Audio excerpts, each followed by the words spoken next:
So we have the Eurobarometer. This is, again, from the Cats and Dogs proposal, justification, where it says that 74% of European citizens consider that the welfare of companion animals should be better protected than it is now.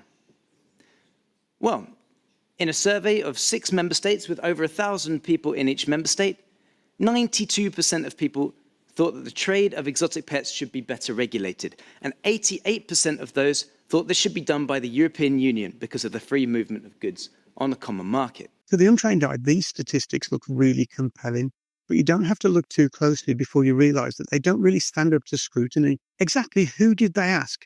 And what was the exact wording of the questions that they asked? Because that makes a difference to the answers that you elicit.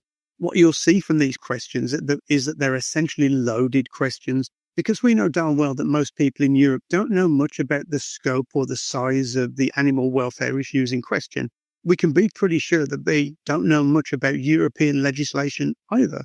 So we can see from the questions that they ask that they're looking to elicit a very specific response. And if you ask people about animal welfare, then of course most people are going to answer, yes, let's make welfare better. It's an obvious answer. And that's the kind of response that they're looking to elicit, to use it as propaganda in conversations like this. And it also gets really interesting if you look closely at the questions that they asked, at the wording of those questions, specifically at the second box, where you'll notice that they've lumped common pet animals such as reptiles in with monkeys and big cats. Now, of course, if you ask people about legislation about regulating these type of animals, everybody's going to say that monkeys and big cats should be highly regulated. But they're not putting much thought to the fact that most reptiles that are kept are leopard geckos, bearded dragons, corn snakes, easy animals that aren't dangerous and in the slightest. So it's unfair to lump those types of animals together. And the only reason you would lump those animals together in a question like that is if you're looking to elicit a specific response, if you're looking to generate propaganda.